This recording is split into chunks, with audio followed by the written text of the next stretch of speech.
Hey folks, it's Raina coming here to you from my living room where I'm fixing a mermaid tail. I have spent nearly a week fixing this mermaid tail. This is the second video in a series, so if you have not watched the first video, it's a really good time to go back to my YouTube library and check out that first video. Otherwise, this one's going to be boring and weird and not make sense and kind of pick up in the middle. To make sure that you're getting all my videos, be sure to like and subscribe and click the bell if you want to get a notification in your email. Check me out on merwrangler.com for lots of resources, and you can also check me out at patreon.com/RainaMermaid if you would like to support me on Patreon and get some awesome perks and merchandise in exchange. We have tons of resources on there. I've put up loads of program planning documents for you, cool behind the scenes, discount codes, all kinds of stuff. So you can also hire me to mentor you in your business, which I have a few people, which is really cool. So check that out. Before we get into this video, I want to give the same two disclaimers that I gave in the first one, just to really drill it home.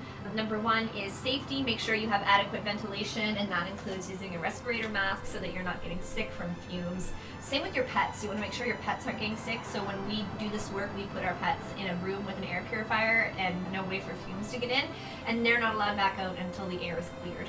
Number two is that you should be fixing your tail. Maybe little fixes. You can get Silopoxy for rips and tears and holes and things like that. But if you need to do some major overhauling, you need to be contacting your tail maker first. I am fixing my tail out of absolute necessity. I've been trying for 2 years to get into my tail maker's roster to see if she could fix my tail, and she could not fit it in.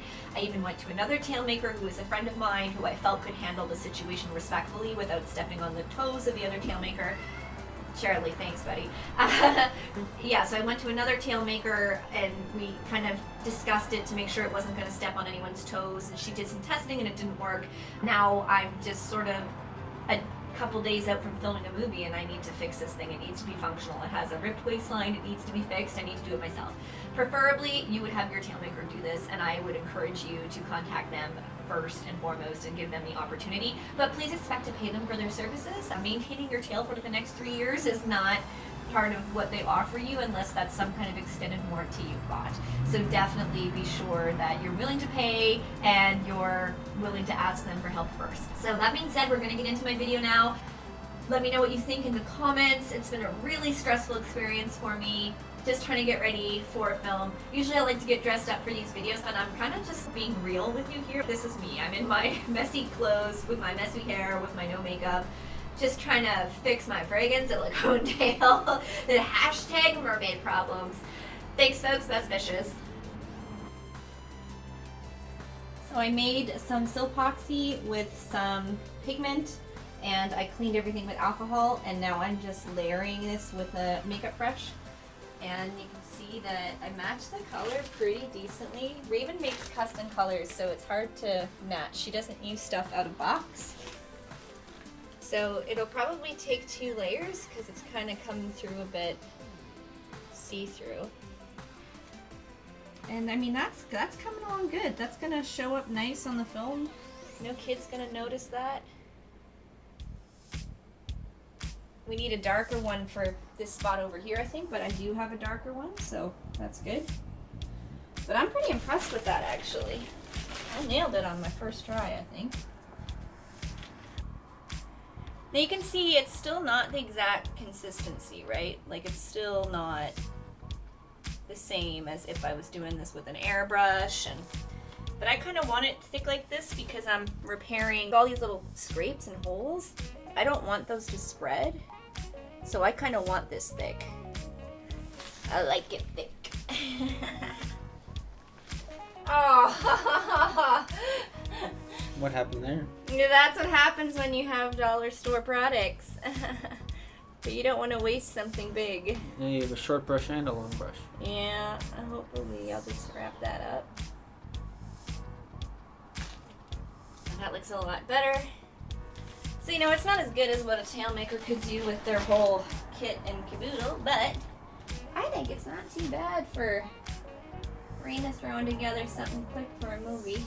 Let's be honest, guys, this tail is like on her last leg, quite literally. Oh, look at that, it's coming along. Still chewed. I can't believe that I've ever had a cat chew anything. For years I've been a mermaid and they've never done anything like that. And then one time Luna just really got obsessed with this tail.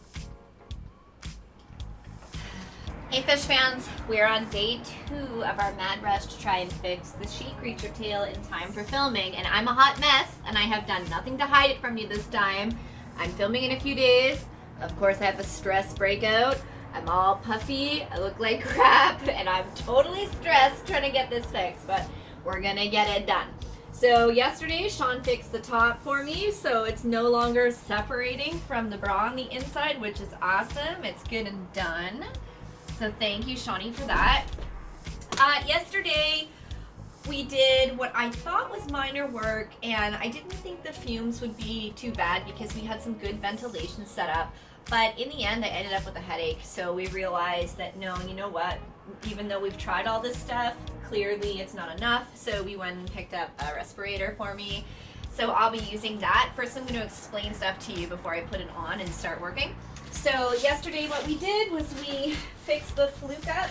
We glued some parts together where it was coming apart here at the seams, and we fixed that. We fixed this side of this terribly ratty hole, which I've done the best I can possibly do, and it still looks pretty ratchet, but it'll do the job because it's not going to be close up on it. We just need to look good from a distance. The dorsal fin has now been all repainted and it looks really nice. It is a different texture if you touch it, but them's the breaks. This is what I'm working with. And we've started layer 1 of our waistline. So again, this is a hot mess, guys. This is not ideal. Ideally, I would have my tail maker remake this for me, but that's not happening.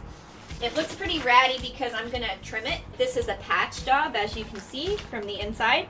I've done the first layer on the outside, and I'm gonna have to do another layer, and then I'll paint it to match. And I'll do the inside, and then once both sides are done, I'm gonna trim it so that it doesn't have these ratty bits. And I'm gonna do the sides and the front and reinforce them as well, so that it's already pretty strong just from this little bit of a patch.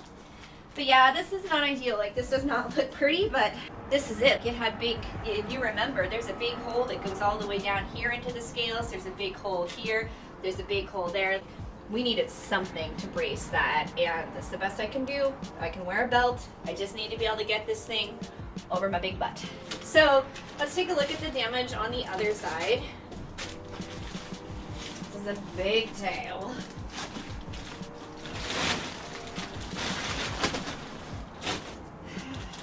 Front is not too bad. We're going to, like I said, we're gonna fix this part of the thing. So what I did was I got some things so that I can prop it up, because I'm gonna have to silicone the inside of it, and then we'll trim it all up. Hopefully when it's done, it's gonna look good. So the front of this tail is actually looking really good. There are some spots here that need to be tidied up. We had a really bad pumpkin incident. You might have seen the pictures online where I asked my husband to throw out our Halloween pumpkin multiple times, and one day I noticed it was gone. And I thought, oh, he must have listened to me. What a great lad he is. Morgan Freeman voice.